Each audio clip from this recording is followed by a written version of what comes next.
Peace and blessings to everybody out there. This is Zen Davis with another video. If I look angry, just ignore it.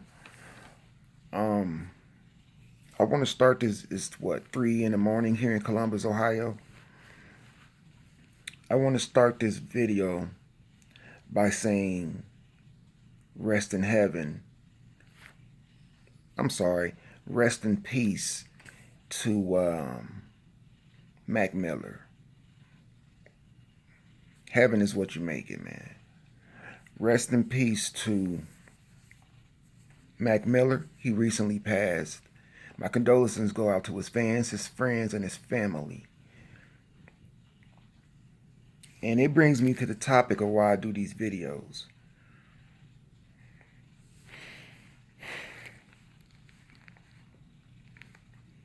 When I first started doing these videos, my focus was on anxiety and depression. I wanted people to know that they wasn't alone. I wanted people to know that, hey, man, we all go through things. And it's okay to feel vulnerable. It's okay to feel scared. And it's okay to feel down.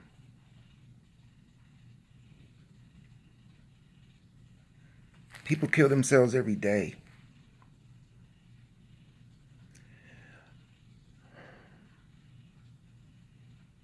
When reality becomes overwhelming, when it seems insurmountable, we look for escapes. Escapism. Some people use food. Some people use alcohol. Some people use cigarettes. Some people use television. Some people use pornography and sex. Some people use drugs.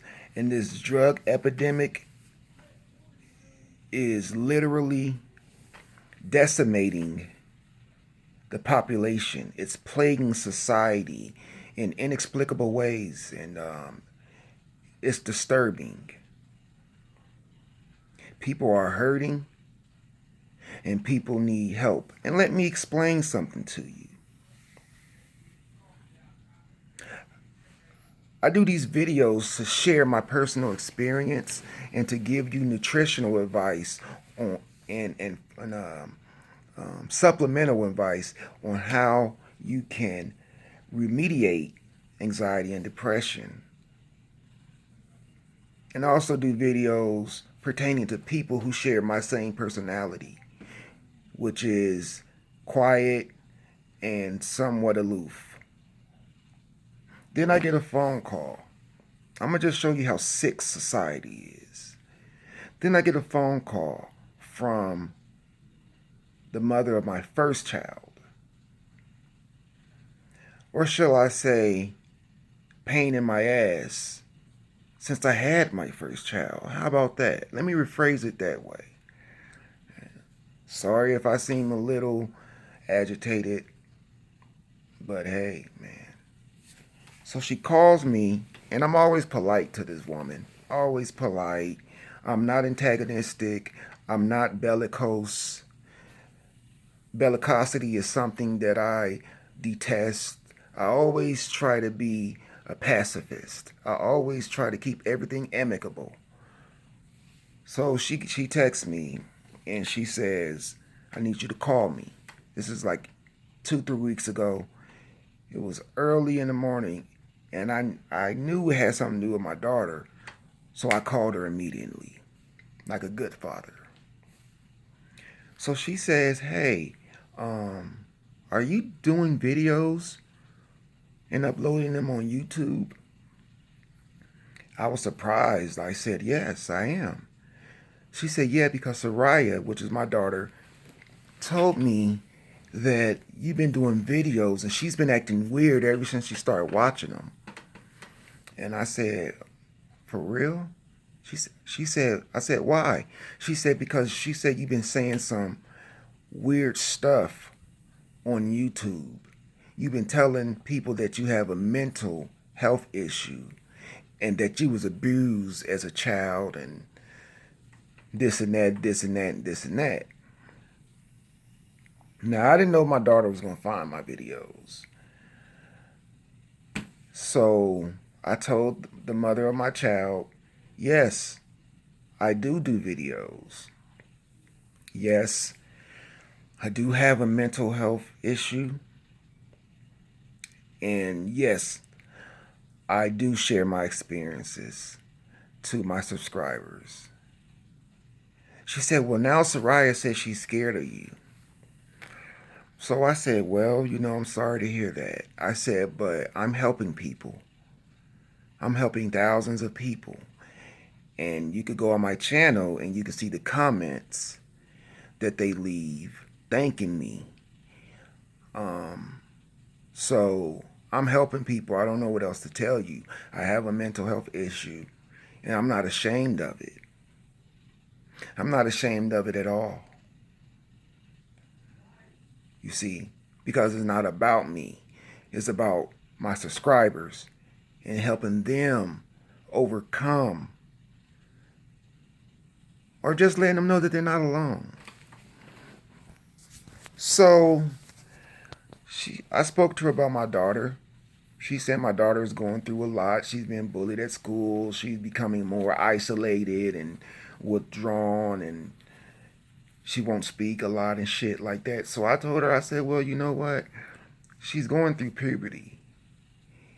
And when you go through puberty, especially as a woman, you're going to have emotional imbalances because, it's a big change going from a girl into womanhood. It's hormonally just a difficult time in their lives. So yes, they're going to exhibit some personality changes, and they're going to be a little rebellious, but it's typical, you know. So I thought the conversation went well, and that's the last time I heard from them. I tried texting them, my mother and my daughter. They both won't respond to me. I tried calling, they won't pick up. I tried texting, and they won't pick up.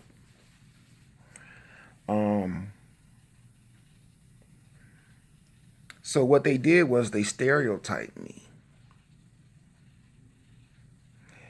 And if you really cared about me after finding out that I am suffering from a mental health issue, the last thing you would do was distance yourself from a person like that.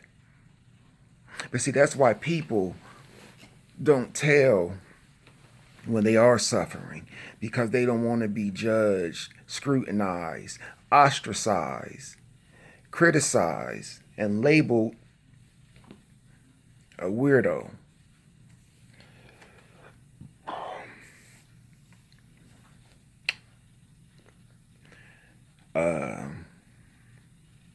So they suffer in silence. And I know they're probably going to watch this video. But I'm going to say to my daughter, I'm sorry that you feel that way. You're entitled to your opinion.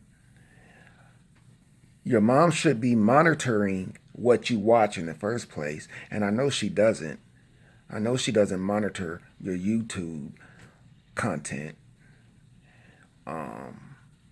So I'm sorry you had to watch my positive videos, but I'm helping people, and hopefully this will be a legacy that I can leave behind for you, wisdom that you can assimilate, and hopefully it can help you navigate through life.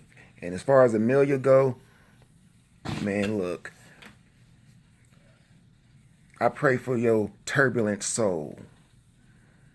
I pray that you find peace in your heart, because you was very chaotic. By the way, this woman went to jail for beating me. She did 30 days in jail for jumping on me in the county jail. She was very violent.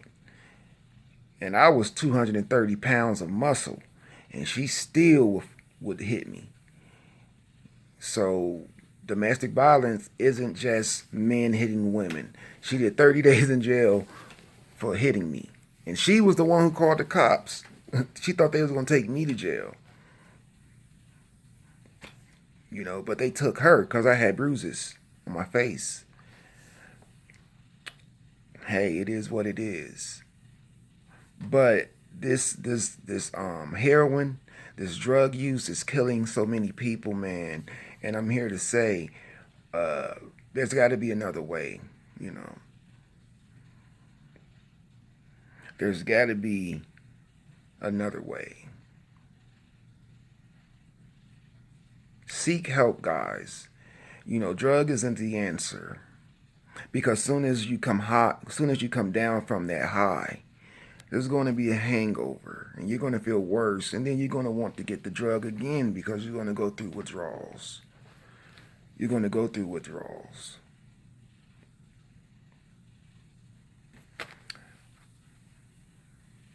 So we got to find another way out.